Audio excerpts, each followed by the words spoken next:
The conference room at Morrison Tech Solutions had that new money smell. Leather chairs, glass walls, and my sister Victoria's ego inflated to match the $16 million Series B valuation she'd been bragging about for 3 months. I sat in the back corner, exactly where I'd positioned myself for the past 4 years of these quarterly board meetings, notepad in hand, observing. Before we begin, Victoria announced, standing at the head of the table in her power suit that probably costs more than most people's monthly rent. I want to address the elephant in the room. We're discussing serious expansion opportunities today. Multi-million-dollar decisions. This isn't, she paused, her eyes landing on me with that particular blend of pity and condescension I'd grown accustomed to. This isn't for everyone to understand. Our father, Richard Morrison, sat 2 seats away from Victoria, nodding approvingly. He'd always been her biggest cheerleader ever since she'd pitched the initial concept for Morrison Tech during a family dinner 6 years ago. Your sister's right, Maya. These board meetings can get pretty technical. Maybe you'd be more comfortable waiting in the lobby. We can catch you up later. I smiled politely, the same smile I'd perfected over years of family gatherings where my accomplishments were footnotes and Victoria's were headlines. I'm fine here, Dad. I'd like to observe. Observe. Victoria laughed, and several of the board members, most of whom I'd personally vetted through my investment firm before allowing their participation, joined in. That's sweet. But seriously, we're about to discuss our Series C funding round. We're talking about valuations in excess of $200 million. The financial complexity alone. I understand, I said quietly, opening my notepad. Please continue.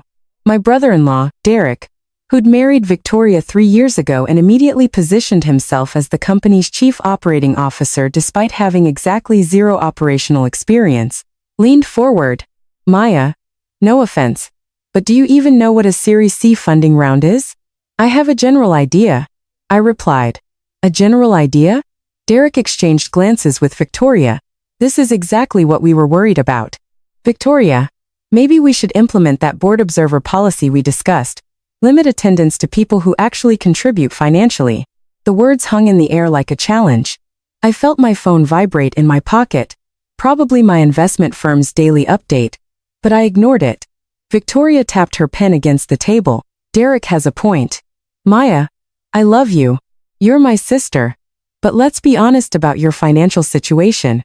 You work at that little nonprofit. You live in that modest apartment in the suburbs. You drive a 7-year-old Honda. There's no shame in that, but this. She gestured around the room. This is a different world. A world that requires serious capital, serious understanding, serious commitment. I'm committed, I said. Committed? How? Dad interjected. Maya, sweetheart, you make what? $45,000 a year at that charity. Victoria's company is valued at $16 million and about to enter negotiations that could push it past $200 million. These are numbers you can't even conceptualize. The other board members had gone quiet now, watching this family drama unfold with the uncomfortable fascination of people who knew they should intervene but were too curious to stop it. I conceptualized them fine, I said softly. Really? Victoria leaned back in her chair, arms crossed. K-pop quiz. What's our current burn rate? $860,000 per month. I answered, down from $1.2 million last quarter after you optimized the cloud infrastructure costs. Victoria's eyebrows rose slightly. Lucky guess. What about our customer acquisition cost? $142 per enterprise client, which gives you a customer lifetime value ratio of approximately 8-to-1, above industry standard. The room had gone completely silent now. How do you know that? Derek demanded. I read the quarterly reports, I said. They're in the shared drive. The shared drive that's password protected, Victoria said slowly. I'm an observer at board meetings, I pointed out. I assumed I'd have access to basic financial documents. Dad cleared his throat. Maya, the point remains. You're here as a courtesy because you're family. But Victoria is right. We're about to discuss matters that require actual investment capability. The Series C round, where planning needs anchor investors who can commit tens of millions of dollars, that's not your world. What is my world, Dad? I asked, genuine curiosity in my voice. You help people, he said, not unkindly. You work with homeless shelters and food banks. It's admirable. It really is. But it's not this. Victoria built this company from nothing. She secured the funding, brought in the talent, created the technology. She's going to be a 100 millionaire before she's 40. You're doing important work in your own way. The condescension was so thick, I could have cut it with a knife, but I'd expected nothing less. This was the Morrison family dynamic in perfect miniature. Victoria the golden child, Dad the proud enabler, Derek the opportunistic addition, and me the afterthought who was tolerated at major events as long as I didn't ask too many questions or take up too much space. I understand, I said, closing my notepad. So this Series C round, how much are you looking to raise? Victoria sighed dramatically. $80 to $100 million. We have preliminary interest from Sequoia and Andreessen Horowitz, and we're in talks with 3 other top-tier venture capital firms. The lead investor will likely need to commit $30 to $40 million minimum. Does that satisfy your curiosity?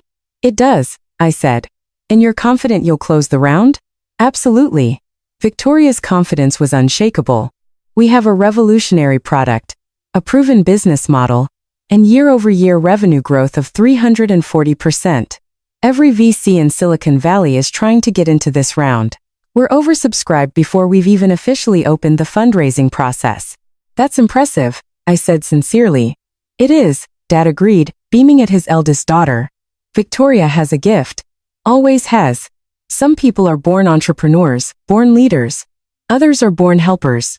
Both are important, but they're not the same thing. I nodded, absorbing the familiar sting of being categorized as the lesser Morrison sibling. Can I ask one more question before the formal meeting starts? Make it quick, Victoria said, glancing at her watch. A Cartier tank that had been Dad's gift when the company hit its first million in revenue, the series of funding that got you started 4 years ago, the $12 million that gave you runway to build the initial product and hire your first 20 employees. Where did that come from? Victoria frowned. That's a matter of public record, Maya. It was a consortium of angel investors and early-stage VCs. Why? Just curious about the cap table, I said. And the Series B funding 18 months ago, the additional $32 million that funded your expansion into the European market. What's your point? Derek asked, irritation creeping into his voice. No point, I assured him. Just trying to understand the full financial picture, since I apparently can't conceptualize these numbers. The Series B was led by Benchmark Capital, Victoria said impatiently, with participation from our existing investors and several new institutional funds. Maya, this is basic company history. If you're going to sit in on board meetings, at least do the minimal research. I have, I said. One more question. The Series A and Series B funding, was all of that institutional money or were there any individual investors? Why does that matter? Dad asked. It doesn't, I said. I'm just curious who believed in Morrison Tech from the very beginning. Before it was the darling of Silicon Valley when it was just Victoria's idea and a prototype. Victoria's expression softened slightly, apparently touched by what she perceived as my admiration for her journey. The very first money, the seed round before we even had the Series A, that came from a private investment group, Meridian Strategic Ventures. They committed $2 million when we were nothing but a pitch deck and a dream. That seed money let us build the MVP that attracted the Series A investors. Meridian Strategic Ventures, I repeated. They sound important. They were crucial, Victoria admitted. They've been quiet partners ever since, very hands-off, which is what I wanted. They've participated in every funding round since then, including putting $50 million into the Series B. They're our largest single shareholder, actually, though they've never asked for a board seat or tried to interfere with operations. $50 million, I said. That's serious money. That's what serious investors do, Derek said pointedly. They write big checks. Not everyone can play in that league. No, I agreed. Not everyone can. My phone vibrated again and again. I pulled it out of my pocket, glancing at the screen. 3 messages from my firm, each marked urgent. I stood up, smoothing my simple black dress. Off the rack from Target. Not that anyone in this room would know the difference between that and designer. Where are you going? Victoria asked. The meeting's about to start. I need to make a phone call, I said. It'll just take a minute. Maya, we're about to begin. Dad protested. I understand. This won't take long. I walked out of the conference room, their annoyed expressions following me into the hallway. The Morrison Tech Solutions offices occupied the entire 20th floor of a downtown high-rise, all glass and chrome and aggressive modernity. I found a quiet corner near the windows overlooking the city and opened my phone. The messages were from Catherine Wu, the managing partner at Meridian Strategic Ventures. My managing partner technically, since I'd founded the firm 9 years ago with the trust fund money my maternal grandmother had left me. The only Morrison who'd ever believed I was capable of more than charity work. Catherine, board meeting today. How's it going, Catherine? Quarterly reports show Morrison Tech at target. Series C timeline. Catherine, call me when you're free. Portfolio review scheduled for tomorrow. I smiled. Typed a quick response. Meeting going exactly as expected. Need to execute option 7 from the contingency folder. Her reply came in seconds. Option 7. Are you sure? That's the nuclear option. I'm sure. I typed initiate withdrawal protocols. I want everything liquidated by end of business today. Maya, that's $94 million across all rounds. This will collapse their Series C negotiations. Are you absolutely certain? I looked back through the glass walls of the conference room where Victoria was holding court. Dad hanging on her every word. Derek nodding along like a bobblehead. None of them had any idea that the quiet sister in the back row was the reason their company existed at all. Absolutely certain, I replied. Full withdrawal. Sell all equity positions. Notify their CFO and board immediately per the shareholder agreement. And Catherine, make sure the notification clearly identifies Meridian Strategic Ventures as my personal investment vehicle. No more anonymity. Understood. Executing now. This is going to be spectacular. That's the idea. I pocketed my phone and walked back into the conference room. Victoria was in the middle of her presentation, clicking through a PowerPoint deck showing projected revenue growth and market penetration strategies. Sorry for the interruption, I said, taking my seat. It's fine, Victoria said, though her tone suggested it wasn't. As I was saying, our path to a $300 million valuation is clear. We have product market fit. We have scalable technology, and we have the team to execute. The Series C funding will accelerate our timeline by 18 months and position us for a potential IPO or strategic acquisition by 2027. Ambitious, one of the board members commented. Realistic, Victoria corrected. We have commitments from Tier 1 VCs who see what we see, that Morrison Tech is going to dominate the enterprise software space. My phone buzzed, then buzzed again and again. Victoria paused mid-sentence. Maya, if you need to step out again. No, I'm good, I said, silencing my phone. But around the table, I noticed several other board members pulling out their phones as well, their expressions shifting from attentive to confused to alarmed. The CFO, Martin Chin, stood abruptly. Excuse me. I need to. His phone was ringing now, the ringtone cutting through Victoria's presentation. I'm sorry, I have to take this. He stepped away from the table, speaking in urgent, hushed tones. Victoria's presentation faltered. As I was saying, the market opportunity. Another board member's phone rang. Then another. What the hell is going on? Derek demanded. Martin Chin came back into the room, his face ashen. Victoria, we need to talk. No, in private. We're in the middle of a board meeting, Victoria said. Now Martin repeated. And something in his voice made Victoria set down her presentation clicker and follow him out of the room. Dad followed immediately, leaving Derek and me and the increasingly agitated board members in uncomfortable silence. Through the glass walls, I could see Martin showing Victoria something on his tablet. I watched as her expression went from annoyed to confused to horrified. Dad was reading over her shoulder, his face turning a concerning shade of red. They rushed back into the room. Everyone, we need to pause the meeting, Victoria announced, her voice tight. There's been some kind of mistake with our cap table. Our largest investor, Meridian Strategic Ventures. Their lawyers just sent notice that they're executing an immediate withdrawal of all invested capital. They can't do that, Derek said. Investment contracts don't work that way. They can if they're structured as convertible notes with withdrawal provisions, Martin said grimly, which apparently these were. Every single round. The seed, the Series A, the Series B. Meridian maintained withdrawal rights that we agreed to in exchange for favorable valuation terms. How much money are we talking about? One of the board members asked. $94 million, Martin said. 2 million seed, 12 million Series A, 30 million Series A follow-in, and 50 million Series B. With contractual interest, it's actually 96.3 million. The room erupted in shocked exclamations. Victoria held up her hand for silence. This has to be a mistake. Meridian has been a silent partner for 4 years. They've never interfered, never made demands. Why would they suddenly withdraw everything? According to the notice, Martin said, reading from his tablet, the withdrawal is being executed at the discretion of the fund's founder and managing partner. It's all completely legal under the shareholder agreement we signed. Who's the founder? Dad demanded. Get them on the phone. This is insane. You don't just pull $94 million out of a functioning company without warning. The notice identifies the founder, Martin said slowly. But there must be some mistake. Who is it? Victoria demanded. Martin looked at me. So did Victoria and Dad, and Derek, and every single board member in the room. The notice says Meridian Strategic Ventures was founded and is wholly owned by Maya Morrison.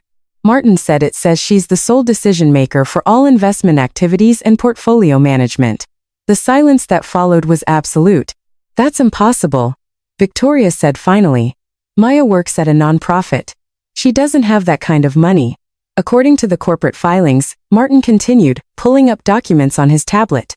Meridian Strategic Ventures was established 9 years ago with initial capital of $25 million. It's since grown to a portfolio value of approximately $380 million across various technology investments. Morrison Tech Solutions represents their largest single investment and their longest held position. Dad was shaking his head. No, this is a mistake. Someone with the same name. Maya. Tell them this is a mistake. I picked up my phone, which was still buzzing with notifications. It's not a mistake, Dad. What? Victoria's voice came out as barely more than a whisper. Meridian Strategic Ventures is my firm, I said calmly. I founded it 9 years ago with the inheritance Grandma Morrison left me. The trust fund she set up that nobody in the family except the estate lawyers knew about. $25 million that she'd accumulated over her lifetime left specifically to me, because she said I was the only Morrison who understood the value of quiet competence. That's Derek started then stopped, unable to finish the sentence. 6 years ago, I continued. Victoria came to me specifically, though she doesn't remember it that way, asking if I knew any investors who might be interested in her startup idea. I looked at her business plan, ran the numbers, and believed in the concept. So, I invested $2 million as seed funding through Meridian. I kept the ownership structure private because I knew if Victoria found out her little sister was her primary investor, she'd reject the money.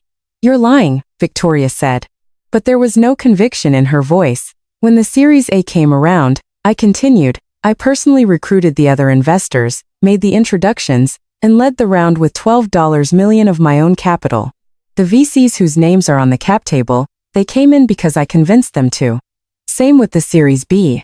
I put in $50 million and brought Benchmark to the table. Every major strategic decision, every important hire, every expansion plan, I've been reviewing and approving them for 4 years through my board observer rights. Martin was scrolling through documents frantically. He's right. The shareholder agreements all give Meridian final approval rights on major decisions. I thought it was a standard VC protective provision, but these are unusually strong. Meridian Maya could have blocked any decision we've made. Why?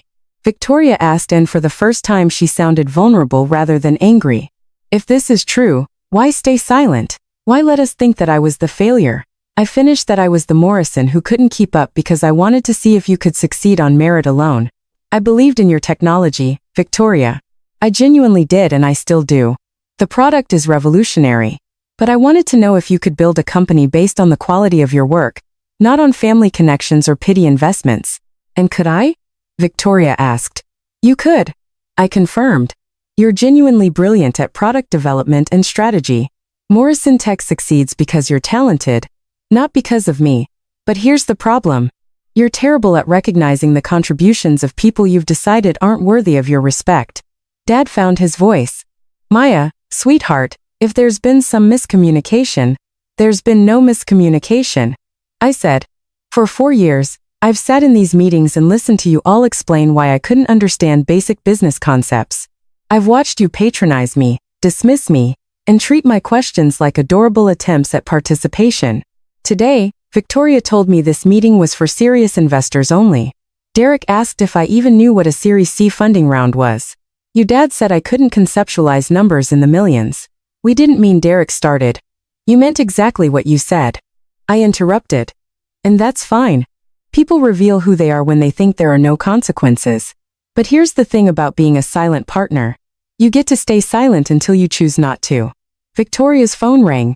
She answered it automatically, listened for a moment, then said, "Yes, I understand. Thank you for letting me know." She hung up and looked at me. That was Sequoia. They're withdrawing their interest in the Series C. Apparently, word has already spread that our primary investor is pulling out. They're concerned about company stability. Andre Horowitz just emailed. Martin said, checking his inbox. Same thing.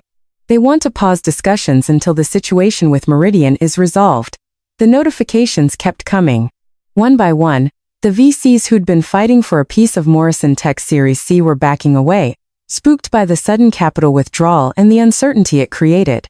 "Leah, please," Victoria said. And I'd never heard my sister beg before.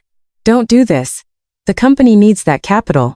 Without the Series C, we'll have to scale back operations. We might have to lay people off. Everything we've built, everything I funded," I corrected gently.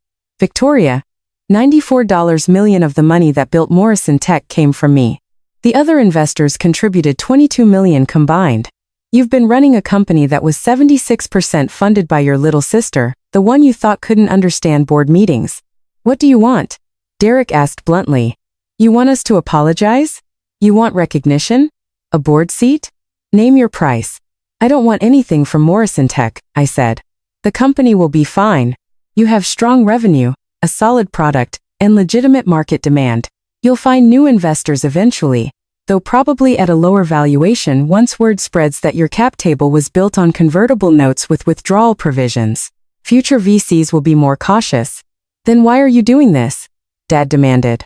"Because," I said, standing and gathering my things. "I spent 28 years being the Morrison who didn't matter. The one who was good enough to invite to meetings, but not good enough to be taken seriously.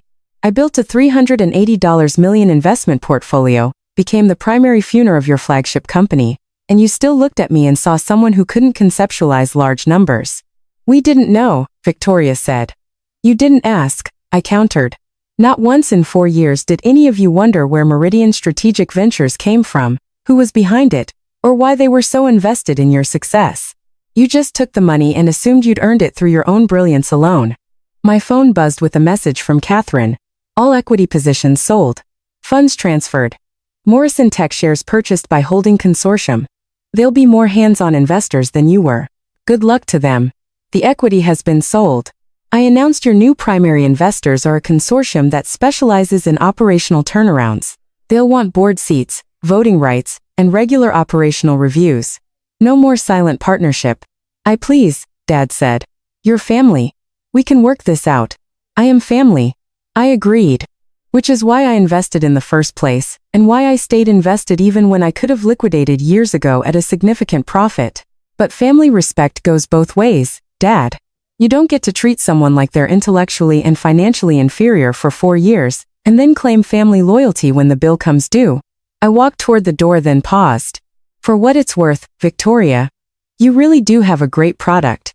Morrison Tech will probably survive this and maybe even thrive. But it won't be with my money anymore, and it won't be with my network. Good luck with the new investors." "Wait," Victoria said, "the Series C. If we don't get the funding, you'll have to bootstrap." I said, "Slow down expansion. Focus on profitability. Prove you can build something sustainable without constantly raising venture capital." Ironically, that's probably the best thing that could happen to the company long term. You've been so focused on the next funding round that you've neglected the fundamentals in your other investments. Martin asked. "The $380 million portfolio, what happens to that?" "Continues as before." I said, "I have stakes in 17 companies, none of which treat me like I can't write a balance sheet. Morrison Tech was personal, so Morrison Tech gets sold. The rest of my portfolio is performing exactly as projected." Derek was still processing. "You're really a venture capitalist." "I really am," I confirmed. "One of the more successful ones in the region, actually, though I prefer to stay out of the spotlight. The nonprofit work I do, I fund that personally. I contribute about $4 million a year to homeless services, food security programs, and education initiatives. The $45,000 salary I take from the nonprofit is because I genuinely enjoy the work, not because I need the money for million. Dad repeated faintly. Give or take, I said. Depends on the year and which programs need the most support. Grandma Morrison taught me that wealth means nothing if you don't use it to make the world better. She also taught me that people will reveal their true character when they think you're powerless. Both lessons have served me well. Victoria's phone rang again. She looked at it, then at me. It's our bank. They probably want to discuss the sudden change in our financial position. You should answer that, I advised. And Victoria, for the record, I never doubted your ability to succeed. I just wish you believed I could succeed too. I left the conference room and walked to the elevators. Behind me, I could hear raised voices, frantic phone calls, the sound of a company entering crisis mode. Part of me felt guilty. 90 employees at Morrison Tech would be affected by this decision. People who'd done nothing wrong except work for a company with founders who couldn't see past their own assumptions. But I'd structured the withdrawal carefully. The company had enough runway to survive for 18 months without the Series C, long enough to either find new investors or become profitable organically. No one would lose their jobs immediately. The new investors I'd sold to were tough but fair. They'd push Victoria and Derek to be better operators, which was exactly what the company needed. My phone rang as I reached the lobby. Catherine Wu's name appeared on the screen. It's done, she said when I answered. Morrison Tech shares sold. Funds transferred to your main investment account. The tech blogs are already picking up the story. Major VC firm executes unprecedented withdrawal from promising startup. By tomorrow morning, every investor in the valley will know what happened. Good, I said. Let them know. Silent money is powerful, but sometimes public money sends a better message. The consortium that bought your position wants to meet with you. Catherine continued. They're impressed by your ability to identify and nurture early-stage companies. They want to know if you're interested in co-investing on future deals. I'll think about it, I said. Right now, I need a vacation. Maybe somewhere quiet where no one knows what a Series C funding round is. Catherine laughed. You earned it. Call me when you're back. We have 3 new pitch decks to review, and one of them looks very promising. A biotech startup working on accelerated vaccine development. Send me the details, I said. I'll look at them from the beach. I hung up and walked out into the afternoon sunshine. My 7-year-old Honda was parked in the garage, paid off and reliable. I could have bought any car I wanted, could have moved to a penthouse downtown, could have worn designer clothes, and flashed wealth like a badge. But Grandma Morrison had taught me that real power doesn't announce itself. Real power works quietly, invests wisely, and only reveals itself when revelation serves a purpose. Today's purpose had been served. My phone buzzed with a text from Victoria. We need to talk, please. I typed back, we just did. Good luck with everything. Another text, this time from Dad. Maya, I'm so sorry. I never realized. Can we have dinner this week? I want to understand. I stared at the message for a long moment, then typed, maybe in a few months. I need some distance right now. But Dad, you raised a daughter who built a successful company, and a daughter who built a successful investment firm. You should be proud of both of us. His response came quickly. I am. I always was. I just didn't show it the right way. Oh, I replied. He didn't, but it's not too late to start. I put my phone in my pocket and drove out of the parking garage, leaving behind the gleaming high-rise and the family drama and the boardroom where I'd spent 4 years being invisible. Tomorrow, the business publications would run stories about the mysterious investor who torpedoed Morrison Tech Series C. Industry analysts would debate my motivations, question my business judgment, wonder if I'd made a mistake walking away from a potentially lucrative investment. But tonight, I was just Maya Morrison, venture capitalist, philanthropist, and the woman who'd finally stopped apologizing for taking up space. I turned on the radio and drove toward the sunset, already planning my next investment. Because that's what serious investors do. We recognize opportunity. We deploy capital strategically, and we don't waste time trying to convince people we're worth listening to. We just act and let the results speak for themselves.